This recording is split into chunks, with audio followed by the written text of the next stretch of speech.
Senhor presidente, deputado Arthur Lira, eu estou tirando a máscara porque já estou vacinado e estamos em distanciamento social. Eu tenho muita honra de estar aqui e de poder compartilhar com todos algumas reflexões sobre esses 3 temas já enunciados pelo presidente. Eu penso, presidente, que é a primeira vez que eu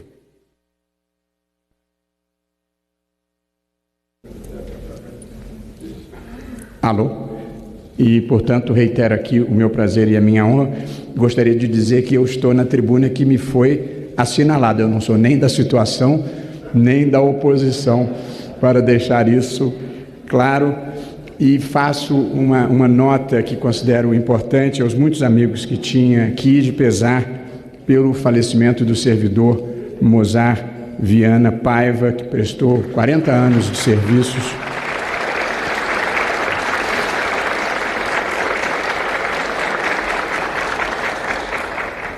e me associo ao luto da família. Servidores públicos que anonimamente servem ao país são os que constroem a nacionalidade verdadeiramente e, portanto, acho que esse é um registro importante e gostaria de mandar uma mensagem de carinho e solidariedade para a família.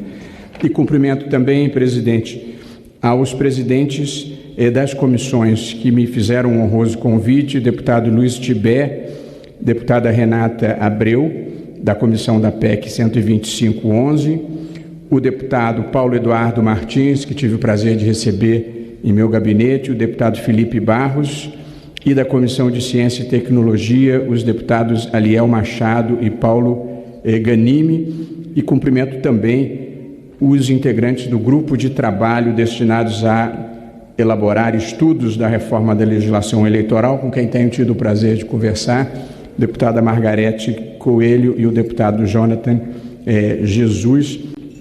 E saúdo a todos indistintamente com muito prazer. E passo então ao debate, atendendo, presidente, as sugestões que recebi, e talvez por ser o tema que mais tem mobilizado nesse momento, eu começo pela questão do voto impresso, que é um tema importante e que tem prazo fatal para discussão. Cumprimento também muito especialmente a deputada Bia Kicis, que eu sei que é a defensora da ideia. Peço todas as vênias por defender ponto de vista diferente, mas aqui é o lugar mesmo para esse debate, que é a Câmara dos Deputados.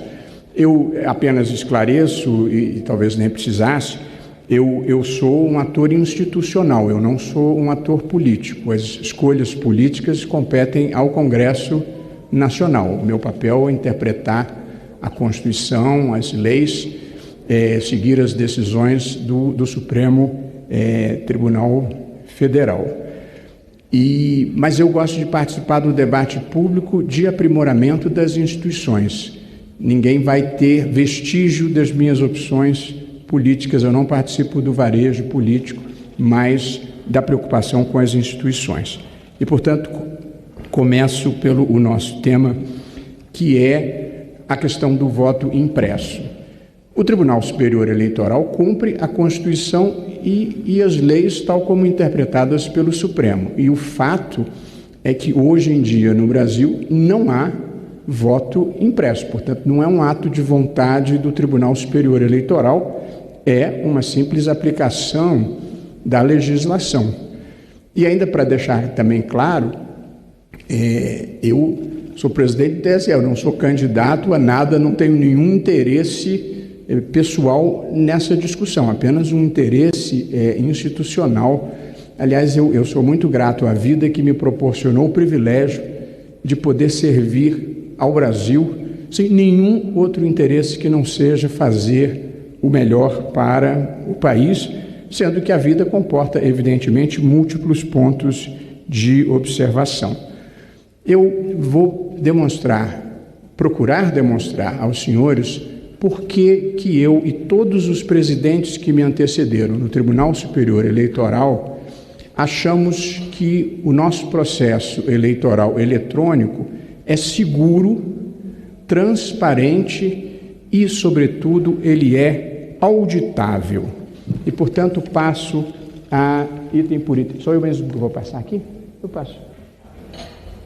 Pronto. Em primeiro lugar, nós sustentamos que o sistema é seguro, ou seja, ele foi implantado em 1996 e nunca se documentou sequer um caso de fraude desde então. E provavelmente esse seja o melhor lugar para uma aferição empírica disso. Todos os senhores foram eleitos por esse sistema de controle eleitoral. Portanto, o que nós fizemos com o sistema eletrônico de votação foi derrotar um passado de fraudes que marcavam a história brasileira no tempo do voto de papel. Ainda no item segurança, e o segundo ponto importante, as urnas eletrônicas brasileiras, elas não ficam conectadas à rede e, portanto, elas não são passíveis de acesso remoto. Não tem como serem hackeadas. Esse é um ponto muito importante de se destacar, com um parênteses que também considero digno de destaque. Muitas vezes os senhores terão ouvido que houve ataques ao sistema do Tribunal Superior Eleitoral, como tem ataques à NASA, ao FBI, e ninguém está imune a ataques. Porém, ainda que consigam derrubar o sistema, o que nunca aconteceu, não há como comprometer o resultado das eleições, porque as urnas jamais estão integradas a esse sistema. Portanto, não há risco de hackeamento do resultado das urnas. O que as urnas eletrônicas fizeram? Elas eliminaram a intervenção humana no momento da votação e da apuração, porque essa intervenção humana sempre foi a principal causa de fraudes eleitorais no Brasil. Portanto, a posição do TSE no tocante ao item segurança é de que a introdução do voto impresso seria uma solução desnecessária para um problema que não existe, com um aumento relevante de riscos. O segundo tópico que nós procuramos demonstrar é, presidente, a transparência do sistema. Cada passo do processo eleitoral, do desenvolvimento do programa, à divulgação dos resultados, está sujeito à fiscalização de todos os partidos. Eu aqui gostaria de ler o dispositivo legal específico criado pelo Congresso a propósito desse tema específico. Diz, presidente, o artigo 66 da Lei das Eleições: os partidos e coligações poderão fiscalizar todas as fases do processo de votação e apuração das eleições e o processamento eletrônico da totalização dos resultados. Eu gostaria de pontuar isso. Desde o primeiro momento, quando nós começamos a desenvolver os programas, por lei, e porque o TSE gostaria que fosse assim, todos os partidos podem comparecer e acompanhar. A verdade é que, na prática, os partidos não comparecem, pela razão que confiam, e nós ficamos muito felizes que seja assim. Porém, a todo e qualquer momento, desde o início, que se dará agora no segundo semestre, com o teste público de segurança, os partidos podem comparecer pelos seus parlamentares ou indicando os seus técnicos para cada passo do desenvolvimento desse sistema. Esse também é um ponto que eu gostaria de destacar. E além dos partidos políticos, participam, e aí participam mesmo, das diferentes fases do processo, a Procuradoria-Geral da República, a Ordem dos Advogados do Brasil, a Polícia Federal. Portanto, o sistema é totalmente transparente na medida em que ele é aberto para quem quiser. E agora, nesse momento, nós estamos constituindo internamente no TSE uma comissão de transparência das eleições com representantes da sociedade civil, com representantes de instituições públicas, com representantes do Congresso e com representantes de universidades, para ficarem lá dentro desde o início do desenvolvimento do programa. Portanto, não há nenhuma opacidade na maneira como o Tribunal Superior Eleitoral trabalha. Nós tivemos nas eleições passadas lá dentro, durante todo o tempo, um técnico em tecnologia das eleições da Organização dos Estados Americanos que fez um relatório dizendo que o sistema era totalmente confiável. Portanto, nós não temos um problema de transparência e queríamos aqui reiterar que os partidos são todos bem-vindos no Tribunal Superior Eleitoral para acompanhar cada passo desse processo. Eu gosto de brincar, apesar da seriedade do caso e do ambiente. Fomos presidentes do Tribunal Superior Eleitoral. Eu, anteriormente a minha ministra Rosa Weber, o ministro Luiz Fux, o ministro Gilmar Mendes, o ministro Dias Toffoli, a ministra Carmen Lúcia e o ministro Ricardo Lewandowski. Ainda que houvesse qualquer intenção de fraude, o que seria impensável nessas pessoas, não haveria consenso.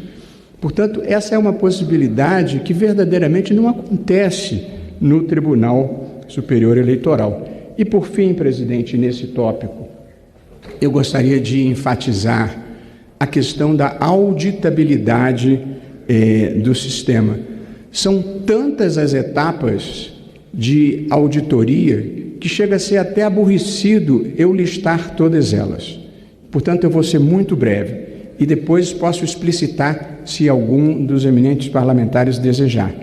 Nós temos o teste público de segurança que funciona assim: a urna é entregue fisicamente a um conjunto de entidades que podem incluir os partidos, a Polícia Federal, universidades, e nós entregamos a urna e tentem violar o sistema. Depois desse teste público de segurança, nós consertamos as eventuais falhas que sejam identificadas. E aí vem a fase seguinte, que é a abertura do programa, em que, de novo, nós convidamos todos os partidos para mandarem os seus técnicos e examinarem o programa, inclusive o que se chama código-fonte. Não tem segredo, não tem mistério, é só ir lá e acompanhar. Portanto, esse é o segundo momento de auditoria. Depois que todo mundo está satisfeito com os programas, vem o que se chama assinatura digital, em que eu assino, o presidente do TSE assina, o Procurador-Geral da República assina, o presidente da OAB assina e os representantes dos partidos que tenham comparecido assinam. E em seguida vem um procedimento que se chama lacração, que é a blindagem desse programa assinado. A lacração significa que esse programa não vai rodar se ele sofrer qualquer tipo de adulteração. Não há esse risco. Esse programa é enviado aos estados, onde os TREs inseminam o programa em cada uma das urnas, também em sessão pública, na qual se pode verificar que aquele programa que está sendo inserido é o mesmo que foi aprovado e assinado aqui, porque se não fosse ele não roda na urna. Depois da inseminação nas urnas, as urnas são encaminhadas para as sessões eleitorais e os senhores todos foram eleitos e sabem, é impressa uma primeira página que se chama zerésima, um extrato, para demonstrar que não há nenhum voto dentro daquela urna. Em seguida, vem a votação e no final do dia, às 17 horas, nós imprimimos um novo boletim, a urna imprime, chamado Boletim da Urna, em que todo mundo já tem o resultado. Esse boletim é distribuído aos candidatos que estejam presentes, aos fiscais, é afixado na sessão e é colocado na internet. Esse é o resultado da eleição brasileira, é o que sai do boletim da urna. Apenas para fins de totalização, esses dados são enviados ao TSE, que faz a conta aqui, porque são quase 6.000 municípios e, portanto, nós fazemos a conta centralizadamente aqui. Mas qualquer candidato e qualquer cidadão já tem os boletins de urna impressos na internet, inclusive, para conferir se o resultado que o TSE divulgou corresponde aos boletins de urna. Portanto, a preocupação de que pudesse haver um tipo de interferência na remessa desses dados ao TSE, o que não é possível, porque é feito por uma rede privada criptografada, ainda que se mexesse aqui, o candidato já tem o boletim da urna. Portanto, também nesse item é impossível haver qualquer tipo de manipulação.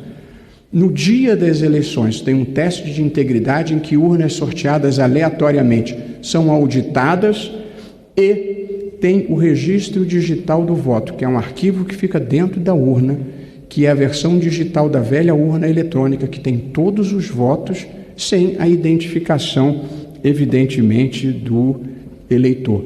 Portanto, nós temos cerca de 10 itens de auditoria, todos abertos à fiscalização dos partidos. Esse é um ponto muito importante, porque há uma percepção de que as urnas não são auditáveis, elas são auditáveis muitas vezes. Esse é um ponto que eu gostaria de destacar. Portanto, eu procurei demonstrar, presidente, que o sistema é um sistema seguro, transparente e auditável.